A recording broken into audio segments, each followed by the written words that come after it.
السلام عليكم ورحمة الله وبركاته. الحمد لله نحمده ونستعينه ونستغفره ونؤمن به ونتوكل عليه ونعوذ بالله من شرور أنفسنا ومن سيئات أعمالنا. من يهده الله فلا مضل له ومن يضلله فلا هادي له. ونشهد أن لا إله إلا الله وحده لا شريك له. ونشهد أن سيدنا وسندنا ومولانا محمدا عبده ورسوله. أما بعد، قال الله تبارك وتعالى في القرآن المجيد والفرقان الحميد: فأعوذ بالله من الشيطان الرجيم. بسم الله الرحمن الرحيم. يا أيها الذين آمنوا استعينوا بالصبر والصلاة إن الله مع الصابرين. ولا تقولوا لمن يقتل في سبيل الله أموات بل أحياء ولكن لا تشعرون. ولنبلونكم بشيء من الخوف والجوع ونقص من الأموال والأنفس والثمرات وبشر الصابرين الذين إذا أصابتهم مصيبة قالوا إنا لله وإنا إليه راجعون. صدق الله العظيم. قال النبي صلى الله عليه وسلم: من رأى منكم منكرا فليغير بيده فإن لم يستطع فبلسانه وإن لم يستطع فبقلبه وذلك أضعف الإيمان. وقال النبي صلى الله عليه وسلم: سيدا شباب أهل الجنة الحسن والحسين. وقال النبي صلى الله عليه وسلم: من دعا إلى ضلالة فكان عليه إثم مثل آثام من تبعهم لا ينقص ذلك من آثامهم شيئا. اللهم لك الحمد كما أنت أهله، فصل على محمد كما أنت أهله، وافعل بنا ما أنت أهله، فإنك أنت أهل التقوى وأهل المغفرة. اللهم صل على محمد كلما ذكره الذاكرون، وصل على محمد كلما غفل عن ذكره الغافلون. اللهم صل على سيدنا مولانا محمد في أول كلامنا.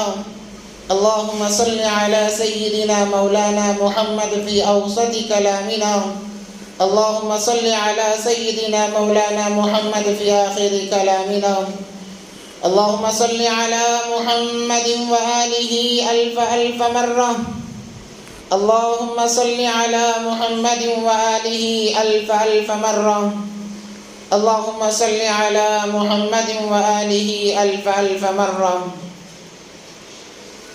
محترم مسامعین کرام، بزرگان دین، اللہ تبارک و تعالیٰ نے دنیا کو چلانے کے لیے، دنیا کے نظام کو چلانے کے لیے چند ضوابط بنائے ہیں، ضابطے بنائے ہیں، اور تمام مخلوقات کو ان ضابطوں کا پابند بنایا ہے۔ کائنات کا نظام ضابطوں کے تحت چلتا ہے۔ جب انسان یا کوئی مخلوق ضابطے سے ہٹ جاتی ہے، وہ اللہ کے عذاب میں گرفتار ہو جاتی ہے۔ اللہ تبارک و تعالیٰ نے سب سے پہلے تقدیر بنائی، اور تمام مخلوقات کی تقدیر کو لوح محفوظ میں لکھ کر خشک کر دیا گیا۔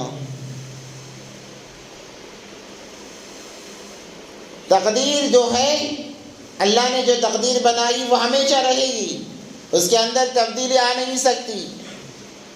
جو چیزیں ہونی ہیں وہ ہو کر رہیں گی، گرچہ کہ ان چیزوں کے لیے راستے الگ الگ بنائے جائیں، موقع الگ الگ رکھے جائیں، مگر جو اللہ نے مقدر کر دیا ہے، تقدیر میں لکھ دیا ہے، وہ تمام چیزیں ہو کر رہیں گی۔ ویسے ہی ہمارے سامنے ماہ محرم الحرام کا مہینہ، جیسے ہی یہ مہینہ آتا ہے، دو چیزیں ہمارے سامنے آ جاتی ہیں۔ سب سے پہلی چیز کہ اس مہینے کے اندر، محرم کے مہینے میں، امام حسین کو شہید کر دیا گیا، خاندان والوں کو شہید کر دیا گیا۔ اور دوسری چیز ہمارے سامنے ہے کہ جو ہمارے داداؤں نے کی ہیں، باپ داداؤں نے کی ہیں، جسے آج ہم رسم و رواج کہتے ہیں، وہ ہمارے سامنے آ جاتے ہیں کہ ہمیں بھی وہ کرنا ہے۔ دیکھو، دین رسم و رواج کا نام نہیں ہے۔ نبی پاک صلی اللہ علیہ وسلم نے فرمایا فَإِنَّ أَصْدَقَ الْحَدِيثِ كِتَابُ اللَّهِ وَخَيْرَ الْهَدْيِ هَدْيُ مُحَمَّدٍ صَلَّى اللَّهُ عَلَيْهِ وسلم وَشَرَّ الْأُمُورِ مُحْدَثَاتُهَا وَكُلُّ مُحْدَثَةٍ بِدْعَةٍ وَكُلُّ بِدْعَةٍ ضَلَالَةٍ وَكُلُّ ضَلَالَةٍ فِي النَّارِ أو كما قال علیہ الصلوۃ والسلام۔ اور میں نے گزشتہ جمعے بھی بتایا اشارتاً، دین کے اندر زیادتی بھی اللہ کو پسند نہیں ہے، کمی بھی اللہ کو پسند نہیں ہے۔ دین کے اندر جو زیادتی کرتا ہے وہ بھی خلاف شرع کام کرتا ہے، جو کمی کرتا ہے وہ بھی خلاف شرع کام کرتا ہے۔ اسی کو تو بدعات بھی کہا جاتا ہے، رسومات بھی کہا جاتا ہے۔ جو شریعت کے اندر ہیں ان چیزوں کو چھوڑ کر جو کام کیا جائے وہ رسومات میں شمار ہوتا ہے، اور یہ گمراہی کا سبب ہے، گمراہی کا ذریعہ ہے۔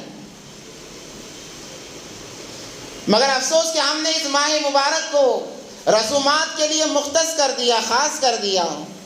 چند چیزیں پہلے سے چلی آ رہی ہیں، ہم انہی چیزوں کو ہم نے دین سمجھ لیا ہے۔ یہ مہینہ بڑا مبارک ہے، مبارک اس لیے نہیں کہ امام حسین رضی اللہ تعالیٰ عنہ کی شہادت اس مہینے میں ہوئی ہے، اس لیے مبارک نہیں ہے۔ یہ مہینہ، یہ ایام روز اول سے جب سے دنیا بنی ہے تب سے لے کر یہ ایام مبارک ہیں۔ اللہ نے قرآن میں فرمایا ان عدۃ الشہور عند اللہ 12 شہرا فی کتاب اللہ۔ اللہ نے 12 مہینے بنائے، اس میں سے 4 مہینے حرمت والے بنائے گئے، اس میں محرم الحرام کا مہینہ بھی ہے۔ اس کی فضیلت یہ ہے کہ حضرت آدم علیہ السلام کو اسی 10 محرم الحرام کو بنایا گیا، ان کے سانچے میں روح اسی دن پھونکی گئی۔ حضرت نوح علیہ السلام کی کشتی جودی پہاڑ پر چند روایات کے مطابق اسی دن ٹھہری۔ حضرت موسیٰ علیہ السلام کو فرعون سے نجات اسی دن یعنی 10 محرم الحرام کو ملی۔ حضرت ابراہیم خلیل اللہ علیہ السلام کو آگ سے نجات اسی دن ملی ہے۔ بہت سارے واقعات روز اول سے اس مہینے سے جڑے آئے ہیں، اس لیے یہ مہینہ مبارک ہے، برکت والا ہے۔ شہادت تو بعد میں ہوئی ہے، شہادت تو بعد میں ہوئی ہے، اس سے پہلے یہ مبارک مہینے ہیں، یہ محترم مہینے ہیں، حرمت والے مہینے ہیں۔ حرمت کا مطلب کیا ہے؟ مبارک مہینے ہیں، اللہ نے ان کو روز اول ہی سے مبارک رکھا ہے۔ اب چونکہ اس مہینے سے ایک بہت بڑی داستان جڑی ہوئی ہے، وہ اہل بیت کی شہادت ہے، جو کہ ایک بھیانک حادثہ ہے، بہت ہی بڑا المناک واقعہ ہے۔ تو سب سے پہلے اس واقعے کو سمجھنے کے لیے ہمیں اس سے پہلے کے حالات کو سمجھنا پڑے گا، مختصر ہی صحیح حالات کا جائزہ لینا پڑے گا، تب ہمیں پتہ چلے گا کہ کربلا کا واقعہ کیوں پیش آیا، شہادت کیوں پیش آئی، ورنہ سمجھنا مشکل ہو جائے گا۔ حضرت علی رضی اللہ تعالیٰ عنہ سے پہلے جو خلیفہ ثالث ہیں، حضرت عثمان ذی النورین رضی اللہ تعالیٰ عنہ، جب ان کی شہادت ہوئی، ان کے بعد میں حضرت علی رضی اللہ تعالیٰ عنہ کو خلیفہ بنایا گیا۔ مظلومانہ یہ شہادت تھی۔ 40 دن حضرت عثمان غنی رضی اللہ تعالیٰ عنہ کو مسجد نبوی کے اندر قید رکھا گیا، ان کا کھانا بند کیا گیا، پانی بند کرایا گیا، بہت ظلم ڈھایا گیا۔ اس کے بعد میں انہیں بڑی بے رحمی سے شہید کر دیا گیا۔ جب ان کے بعد حضرت علی رضی اللہ تعالیٰ خلیفہ بنائے گئے، حضرت امیر معاویہ جو ملک شام چلے گئے، ان کا مطالبہ ہوا کہ علی امیر المؤمنین، آپ امیر المؤمنین بن گئے ہیں، ہم آپ کے ہاتھ پر بیعت اس وقت میں کریں گے جب آپ عثمان غنی رضی اللہ تعالیٰ عنہ کے قاتلوں کا ان کو سزا دلوائی جائے گی، جیسے ہی حضرت علی کو خلافت ملی، سب سے پہلے یہ مطالبہ کیا گیا کہ عثمان غنی رضی اللہ تعالیٰ عنہ کے قاتلوں کو سزا دلائی جائے۔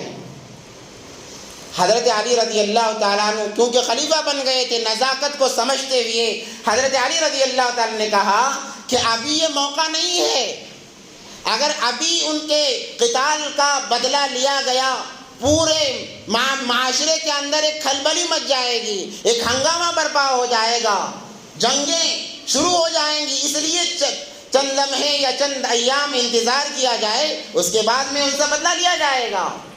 مگر حضرت معاویہ رضی اللہ تعالیٰ نے زور دینے لگے، حضرت علی نے انکار کیا بلکہ بات کو ٹال دیا تاکہ بعد میں کر لیں گے۔ اور حضرت علی کوفیوں کے کہنے کی وجہ سے، جن کو آج اہل شیعہ کے نام سے جانا جاتا ہے، ان کے بار بار اصرار کرنے کی وجہ سے مدینۃ المنورہ کو چھوڑ کر کوفہ چلے گئے اور وہاں جا کر وہاں دارالحکومت قائم کی، وہاں سے نظام سنبھالنے لگے۔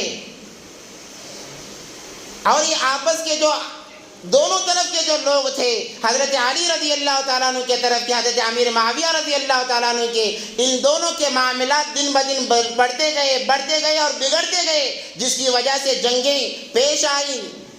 بالآخر انہی کوفیوں نے حضرت علی رضی اللہ تعالیٰ عنہ کو شہید کر دیا۔ جب حضرت علی رضی اللہ تعالیٰ عنہ کو شہید کر دیا گیا، اس کے بعد میں خلافت امام حسن رضی اللہ تعالیٰ عنہ کے ہاتھ میں آئی۔ امیر معاویہ کی طرف کے جو لوگ تھے وہ کہنے لگے اس کے زیادہ حقدار امیر معاویہ ہیں، خلیفہ انہیں بنایا جائے۔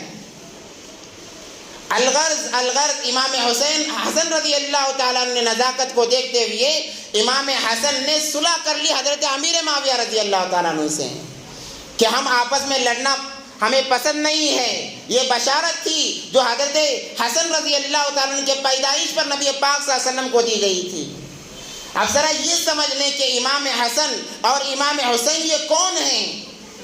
یہ جیسے میں نے شروع میں حدیث پڑھی، سیدہ شباب اہل الجنہ الحسن والحسین، یہ دونوں نوجوان جنت میں نوجوانوں کے سردار رہیں گے۔ اور یہ بشارت انہیں بلاغت کے بعد نہیں ملی ہے، جیسے ہی پیدا ہوئے نبی پاک صلی اللہ علیہ وسلم کے ہاتھوں میں انہیں دیا گیا، نبی پاک صلی اللہ علیہ وسلم نے خوشخبری سنائی کہ سیدہ شباب اہل الجنہ، یہ میرے دونوں نواسے یہ جنت میں نوجوانوں کے سردار رہیں گے۔ نبی پاک صلی اللہ علیہ وسلم حسنین سے اتنی محبت کیا کرتے جس کی مثال بیان کرنا مشکل ہے۔ جب امام حسین رضی اللہ تعالیٰ عنہ کو نبی پاک صلی اللہ علیہ وسلم کے ہاتھ میں دیا گیا پیدائش کے بعد میں، نبی پاک صلی اللہ علیہ وسلم نے سب سے پہلے کھجور کو چبا کر گھٹی جسے کہتے ہیں وہ اپنے لعاب مبارک سے حضرت حسین رضی اللہ تعالیٰ عنہ کے منہ میں ڈالی اور ہنسنے لگے۔ اس کے بعد پھر رونے لگے۔ صحابہ نے پوچھا، اے اللہ کے نبی صلی اللہ علیہ وسلم کیا بات ہے؟ آپ نے گھٹی پلائی، لعاب مبارک حضرت حسین کے منہ میں دیا، مسکرائے، پھر رونے کی کیا وجہ ہے؟ نبی پاک صلی اللہ علیہ وسلم نے فرمایا، جب میں نے گھٹی پلائی جبرائیل آئے اور کہنے لگے نبی جی مبارک ہو، آپ کے نواسے جنت میں سردار رہیں گے نوجوانوں کے، میں مسکرایا۔ پھر اس کے بعد میں جبرائیل آئے، اے نبی جی ایک بری خبر ہے، بری خبر یہ ہے کہ ان نواسوں کو آپ کی امت بے دردی سے شہید کر ڈالے گی۔ جس جگہ شہید کرایا جائے گا وہاں کی مٹی دکھائی گئی، اس مٹی کو دیکھ کر نبی پاک صلی اللہ علیہ وسلم قابو نہ پا سکے، کہنے لگے کہ مجھے رونا آ گیا کہ جس امت کے لیے میں نے اپنا سب کچھ لگایا وہی امت میرے لاڈلے نواسوں کو شہید کر دے گی۔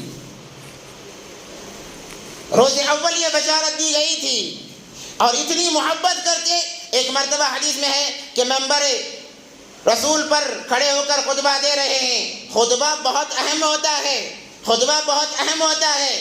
حسنین چھوٹے بچے دوڑے ہوئے آئے، نبی پاک صلی اللہ علیہ وسلم نے خطبہ بند کیا اور ممبر سے اتر کر دوڑ کر جا کر حسنین کو گلے لگایا۔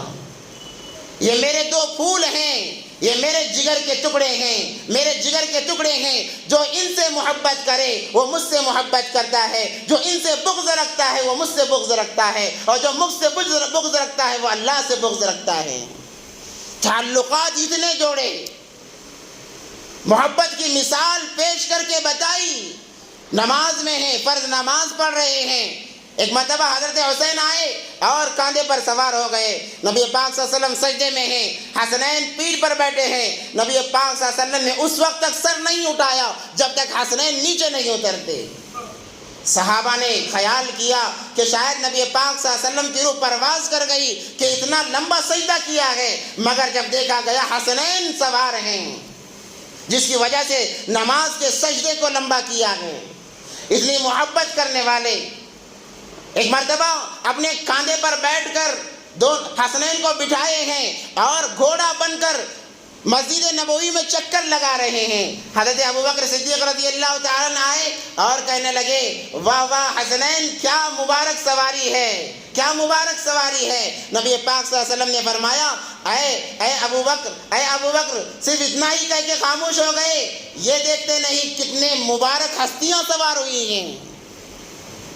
دو جہاں کے سردار سواری کرا رہے ہیں، گھوڑا بنے ہوئے ہیں. حسنین کو سوار کرا کر مقام و مرتبے کو بتایا کہ ان سے بغض نہ کرو، ان سے حسد نہ کرو، مگر انہی کی امت نے ایک کو زہر دے دیا.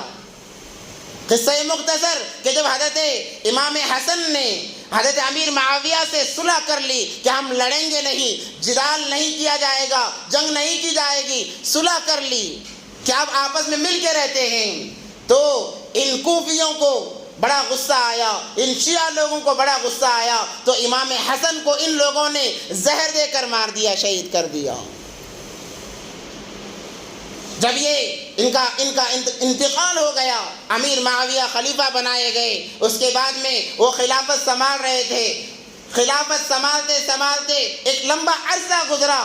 جب حضرت امیر معاویہ کا انتقال ہوا تو یزید جو حضرت امیر معاویہ رضی اللہ تعالیٰ عنہ کا بیٹا تھا، وہ یزید اپنے آپ کو خلیفہ بنا لیا، وہ خلیفہ بن گیا. اور اس نے سب سے پہلا کام یہ کیا کہ تمام ملکوں کو، مکہ کو، مدینہ کو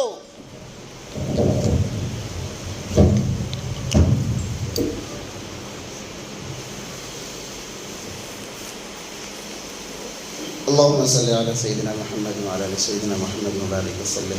تو اس نے سب سے پہلے مکہ کو خط بھیجا، مدینہ کو خط بھیجا اور کہا کہ جو جو صحابہ ہیں وہ میرے ہاتھ پر بیعت کر لیں، میں اب تمام کا امیر ہوں، میں امیر المؤمنین ہوں. چونکہ یزید کی بدمعاشی تمام کو معلوم تھی، اس کی عیاری، اس کی عیاشی ہر کوئی جانتا تھا، اس لیے اس کے ہاتھ پر چند لوگوں کے علاوہ کسی نے بیعت نہیں کی. جو چند لوگوں نے کی وہ حضرت امیر معاویہ رضی اللہ تعالیٰ عنہ کی طرف دیکھتے ہوئے کہ نبی کا ایک صحابی کا بیٹا ہے، ہو سکتا ہے اس کے اندر سدھار آ جائے، ان لوگوں نے بیعت کی. اس کے علاوہ کسی نے بیعت نہیں کی. جب یہ خط مدینے آیا، مدینے کا جو گورنر تھا وہ امام حسین کے پاس گئے، جا کر کہنے لگے کہ یزید کا خط آیا ہے، وہ آپ کو بیعت کے لیے کہہ رہا ہے، کیا آپ اس کی بیعت کے لیے تیار ہیں؟ اس نے کہا ہے کہ اگر بیعت نہ کی جائے تو ان کو قید کر دینا، ان کو گرفتار کر لینا. جب امام حسین رضی اللہ عنہ نے سنا تو انہوں نے کہا کہ آپ تمام کو جمع کریں، اس کے بعد ہم آئیں گے. یہ کہہ کر نکل گئے اور راتوں رات 3 صحابہ امام حسین، عبداللہ ابن عباس، عبداللہ ابن زبیر، عبداللہ ابن عمر، یہ 4 بزرگ ہستیاں مدینہ منورہ کو چھوڑ کر مکہ چلے گئیں اور وہاں جا کر عبادت میں مصروف ہو گئیں. جب کوفہ والوں کو پتہ چلا کہ امیر معاویہ کا انتقال ہو چکا ہے اور ان کا بیٹا یزید خلیفہ بنا ہے اور وہ تمام کو خلافت پر بیعت دے رہا ہے، کوفہ والوں نے امام حسین کو خط لکھنا شروع کیا کہ آپ آ جاؤ، میں یزید کے ہاتھ پر بیعت کرنے والے نہیں ہیں، وہ بڑا مکار ہے. اس کی برائیاں ظاہر کی اور حضرت امام حسین کو ان کے نانا کا واسطہ دینے لگے. آپ کو آپ کے نانا کا واسطہ ہے، آپ کے نانا نے ہمیشہ امت کی فکر کی ہے، اگر آج آپ نے ہماری خلافت نہیں سنبھالی، آپ ہمارے حاکم نہ بنے، کل قیامت کے دن آپ کے نانا سے ہم شکایت کریں گے. خطوں کا سلسلہ ایسا چلا کہ 12,000 خطوط کوفہ والوں نے، ان بدبختوں نے، ان منافقہ کردار اپنانے والوں نے 12,000 خط لکھے امام حسین کو کہ آپ کوفہ آ جائیں، آپ کے والد حضرت علی بھی یہیں پہ رہے، آپ کے بھائی حضرت حسن بھی یہیں پہ رہے، آپ بھی آ جائیے اور خلافت سنبھالیے. جب ان کے خطوط زیادہ ہوئے، امام حسین نے اپنے بھائی مسلم بن عقیل کو کوفہ کی طرف بھیجا کہ بھائی آپ جاؤ اور جا کر جائزہ لو، کیا واقعی کوفہ والے مجھے امیر بنانا چاہتے ہیں؟ انہوں نے کہا تھا خطوں کے اندر، ہم آپ کے ہاتھ پر بیعت کریں گے، آپ سے دین سیکھیں گے، آپ کے نبی کے طریقوں کو اپنانا ہمارے لیے آسان ہو جائے گا۔ جب دین کا واسطہ دیا تو امام حسین رضی اللہ تعالی نے مسلم بن عقیل کو بھیجا۔ یہ جانثار بھائی تھے، تو یہ کوفے کا جائزہ لینے کے لیے جب نکلے، ان کے دو ننھے بچے تھے، ایک محمد اور دوسرا ابراہیم۔ انہوں نے اصرار کیا، الغرض بچوں کے ساتھ مسلم بن عقیل گئے ہیں کوفہ کی طرف۔ ان لوگوں کے دلوں کے اندر پہلے سے نفاق بھرپور بھرا ہوا تھا۔ بعض اسرائیلی روایتوں میں آتا ہے، اس کی کوئی حقیقت نہیں ہے۔ کوفہ والے، یہ منافقانہ کردار ان کے اندر کہاں سے آیا؟ تو اسرائیلی روایت میں لکھا ہوا ہے کہ جب جنت سے شیطان کو نکالا گیا، اس کے ساتھ سانپ کو بھی نکالا گیا تھا۔ اس کی کوئی حقیقت نہیں ہے، وضاحتی بات کے طور پر میں بتا رہا ہوں۔ تو شیطان جو اترا دنیا میں، وہ کوفہ کی سرزمین پر اترا تھا۔ بعض مورخین کہنے والے یہ کہتے ہیں جس کی وجہ سے ویسے صفات ان کے دلوں میں آ گئے تھے۔ الغرض اس کے بعد میں جا کر وہ دینی مرکز کا قلعہ بن چکا تھا، بڑے بڑے محدثین وہاں پر گزرے ہیں، بڑے بڑے فقہا وہاں پر گزرے ہیں۔ الغرض یہ زائد بات ہے۔ مسلم بن عقیل جب گئے کوفہ کی طرف، تو یہ کوفہ والے باہر نکل کر ان کا استقبال کیا۔ روایتوں کے مطابق بعض روایتوں میں 18,000 لوگ ان کا استقبال کرنے کے لیے آئے، اور بعض روایتوں میں ہے کہ 80,000 ان کا استقبال کرنے کے لیے آئے کہ آپ آئیے، آپ کو امام حسین نے بھیجا ہے، آپ ہمارے سردار ہیں، ہم آپ کے ہاتھ پر بیعت کریں گے، اس کے بعد میں امام حسین کو آپ بلا لیجئے گا۔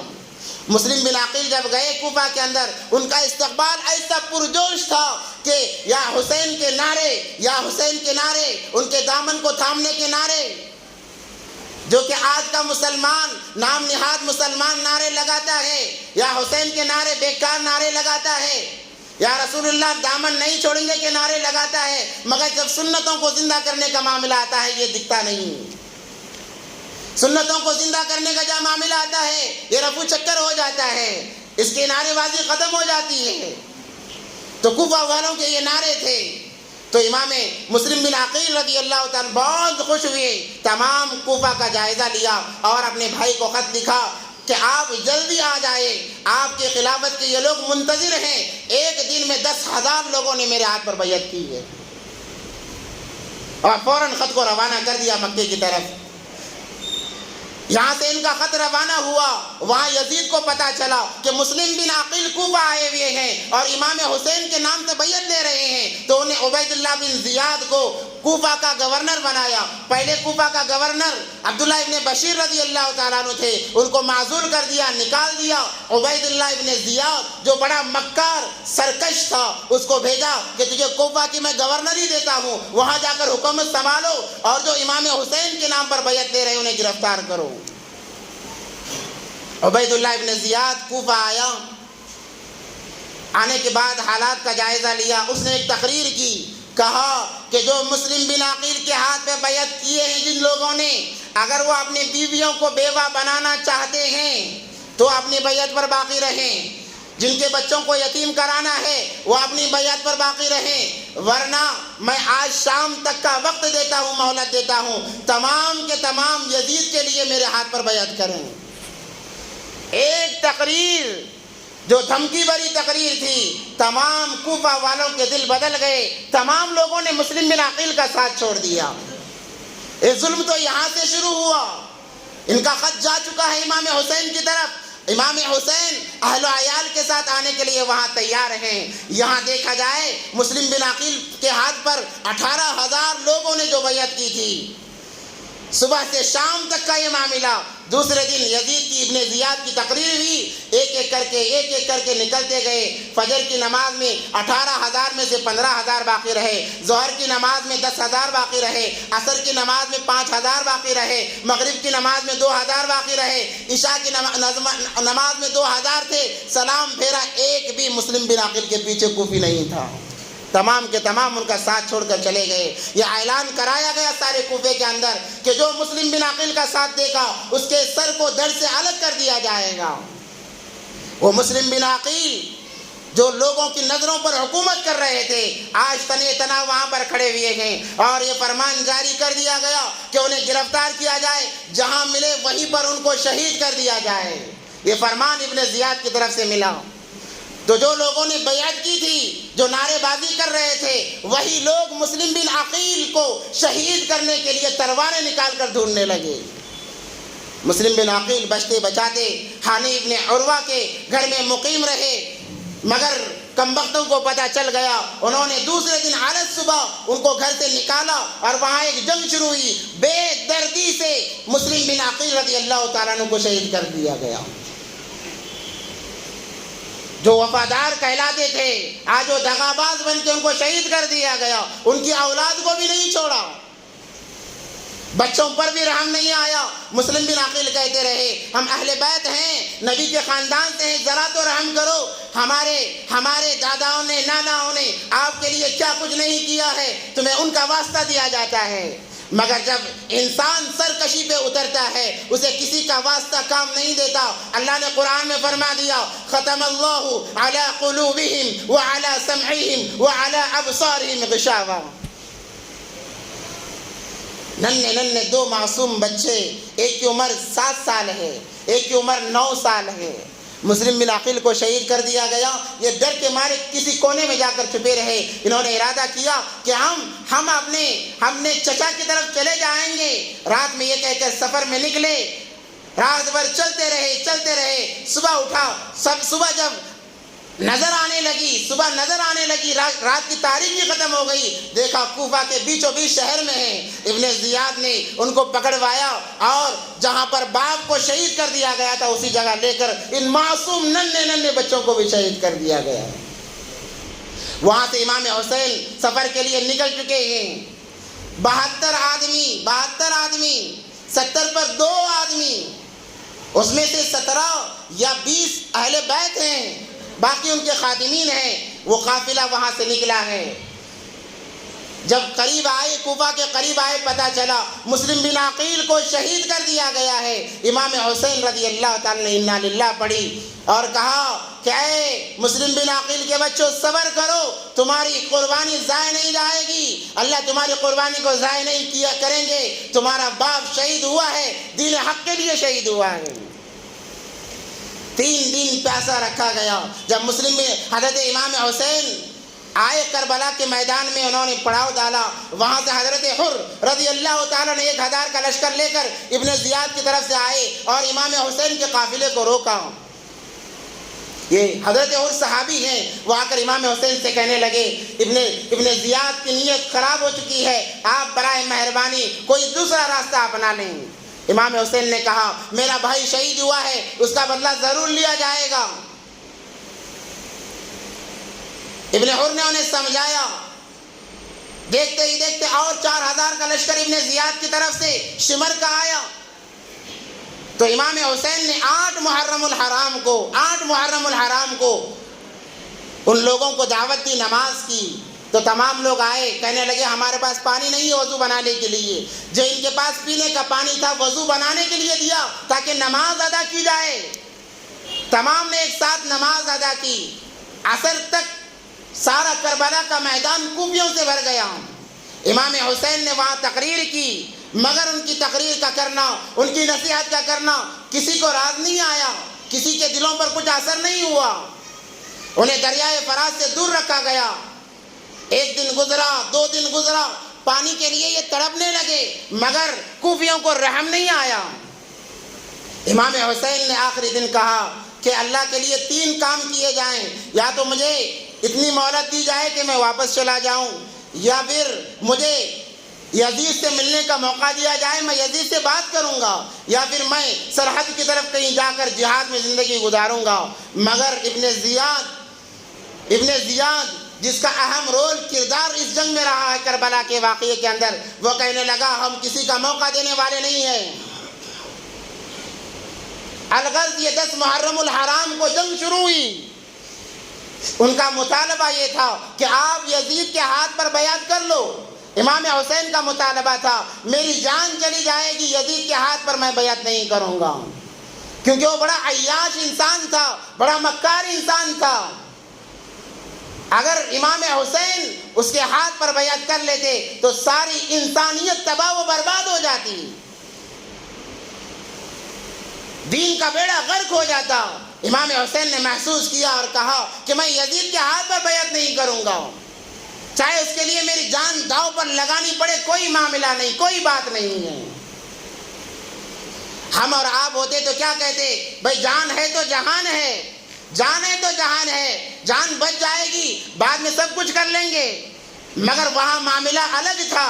انہوں نے عثمان غنی سے سبق سیکھا تھا، وہ عثمان غنی کے طالب علم تھے، حضرت عمر فاروق کے شاگردوں میں سے تھے۔ انہوں نے یہ سبق پڑھا کہ حق کے لیے اپنی جان لٹا دو، باطل کے آگے سر نہ جھکاؤ۔ تو انہوں نے اس سبق کو دہرایا ہے، دین کے لیے اپنا سب کچھ لگا دیا، اپنا سب کچھ لگا دیا۔ جب جنگ شروع ہوئی، ایک ایک کر کے اہل بیت تمام کے تمام شہید ہوتے گئے۔ میں مختصر کر رہا ہوں وقت کی نزاکت کو دیکھتے ہوئے۔ تمام کے تمام جب شہید ہو گئے، بس اب اہل بیت باقی ہیں، امام حسن کی اولاد، امام حسین کی اولاد، حضرت مسلم بن عقیل کی اور اولاد، بس ایک خاندان اہل بیت کا خاندان باقی ہے، باقی تمام ایک ایک کر کے تمام کے تمام شہید ہو رہے ہیں۔ آخر کرتے تو کیا کرتے؟ نہ یہاں پر اسلحہ ہے، نہ تلواریں ہیں، نہ نیزے ہیں، کچھ بھی نہیں ہے۔ وہاں تمام کے تمام چیزیں موجود، نیزے بھی ہیں، تلواریں بھی ہیں، لوگ بھی ہیں۔ 10,000 کا لشکر کہاں، 72 لوگ کہاں؟ 10,000 کا لشکر کا 72 لوگ کیا کر مقابلہ کر سکتے ہیں؟ الغرض جنگ شروع ہوئی 10 محرم الحرام کو، وہ جمعے کا دن تھا، ایک ایک کر کے تمام شہید ہوتے گئے۔ علی اکبر جو بڑے خوبصورت تھے، امام حسن کی اولاد میں سے، امام حسین کی اولاد میں سے، آخرکار ان کا نمبر آیا۔ انہوں نے کہا ابا جی اجازت دیجئے اور میرے لیے دعا کیجئے کہ میرے ہمت کے اندر اضافہ ہو جائے اور میں اس دین کو زندہ کرتے کرتے اپنی جان گنوا دوں۔ مگر ایک ایک اہل بیت میں سے جب جاتے کربلا کے میدان میں کم سے کم 100 لوگوں کو جہنم رسید کرتے، اس کے بعد شہادت نصیب ہوتی ہے۔ کیونکہ کبھی مومن بزدل نہیں ہوتا، مومن تو وہ ہے کہ جب اسے یقین ہو جائے کہ مجھے مرنا ہے تو وہ اکیلا مرتا نہیں، وہ بزدلی کی موت نہیں مرتا، وہ اپنی ایمانیت کو، اپنی جمع مردی کا مظاہرہ کر کے جاتا ہے۔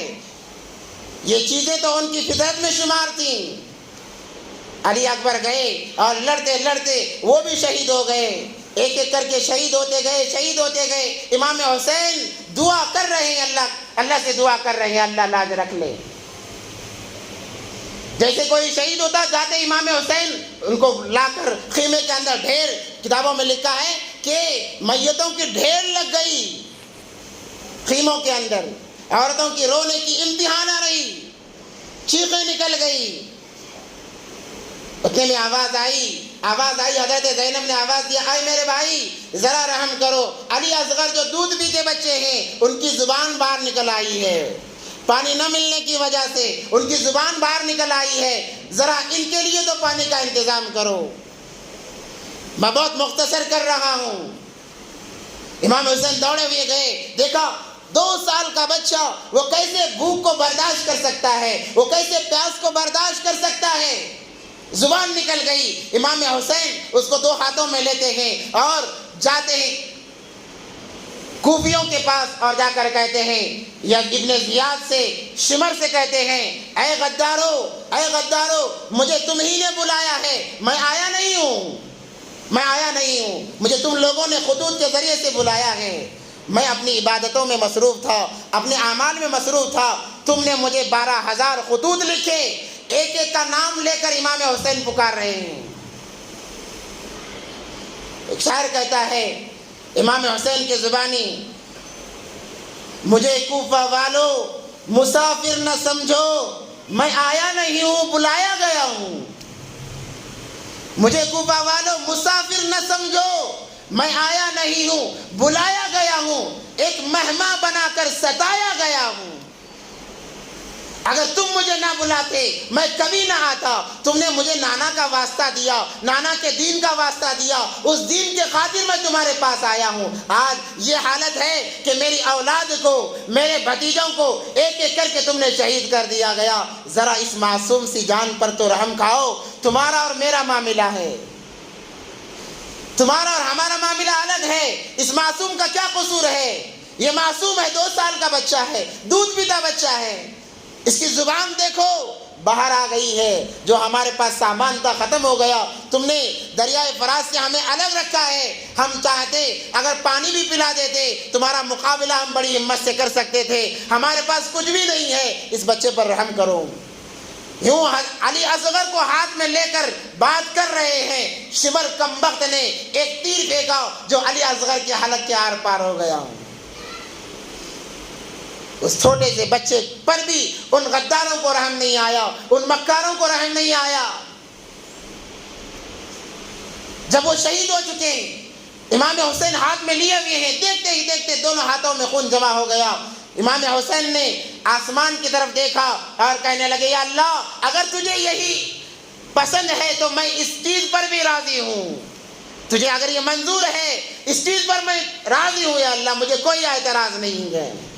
جب اس میت کو، اس ننھی سی جان کو لائے خیمے کے اندر، زینب کی تو آہیں نکل گئی، آہیں نکل گئی، چیخیں نکل گئی۔ ذرا اس پر تو رحم کر دیتے۔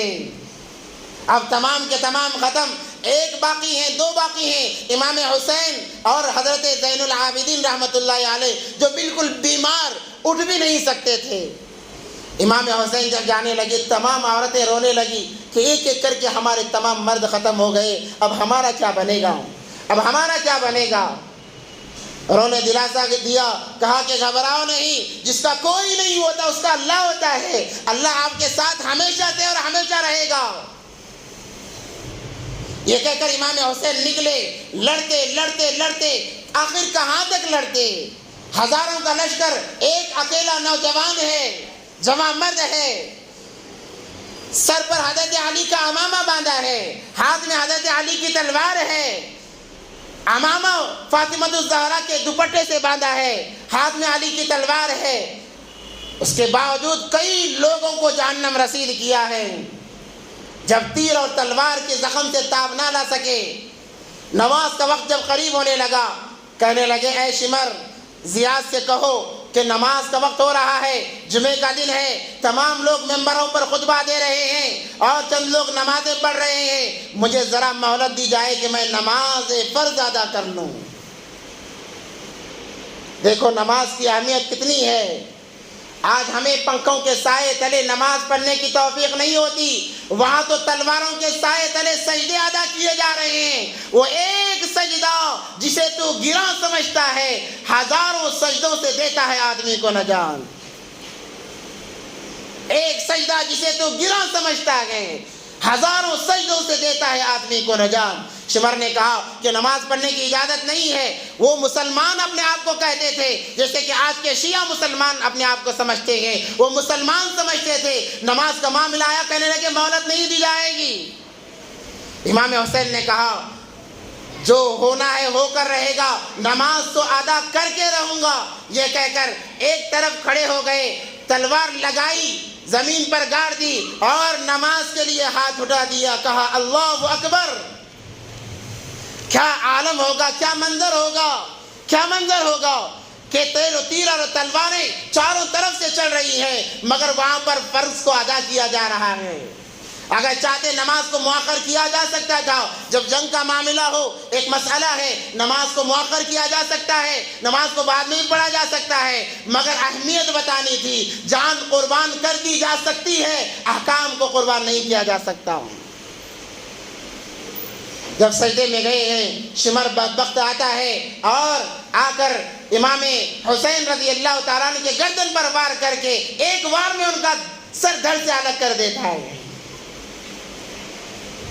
نماز کی حالت میں ان کے سر کو تن سے جدا کر دیا گیا، اور جتنے ان کے اجساد تھے، تمام کے تمام جسموں کو، تمام اہل بیت کی گردنوں کو الگ کر دیا گیا اور ان کے جسموں کو کربلا کے میدان میں یوں ہی پھینک دیا گیا۔ ان کمبختوں کو یہ بات بھی گوارا نہیں ہوئی کہ ذرا سی قبر کھود کر گاڑ دیا جاتا۔ ان حسنین جن کا مقام و مرتبہ یہ ہے کہ اگر نبی کے بدن پر سوار ہو جائیں، نبی سجدہ لمبا کریں، اگر آتے ہوئے دکھائے دیں تو خطبے کو چھوڑ دیں۔ ایسی ہستیوں کے بدنوں کو یوں ہی کربلا کے میدان میں پھینک دیا گیا اور تمام اہل بیت کی گردنوں کو نکال کر ان کمبختوں نے نیزے پر لگایا اور بڑی شان سے جاتے ہوئے تمام کے دھڑوں کو یوں پھینک دیا گیا کربلا کے میدان میں۔ ان کے جسموں پر گھوڑے دوڑا دیے گئے۔ یہ کوفیوں کے معاملات تھے۔ نیزوں پر سر لٹکائے ہوئے عورتوں کو خیموں سے باہر نکالا گیا۔ حضرت زینب نے کہا کہ کچھ تو خیال کرو، ہم اہل بیت کی بیٹیاں ہیں جن کا چہرہ کسی نے آج تک نہیں دیکھا۔ جب ہماری مائیں مر کے گئی ہیں، ان کے جنازے راتوں میں نکلے ہیں، آج ہمیں یوں سرعام بدنام نہ کیا کرو۔ تم نے بھی وہی کلمہ پڑھا ہے، ہم نے بھی وہی کلمہ پڑھا ہے، اس کلمے کی تو لاج رکھ لو۔ مگر کمبختوں کو رحم نہیں آیا، خیموں سے نکال کر گھوڑوں پر سوار کیا گیا۔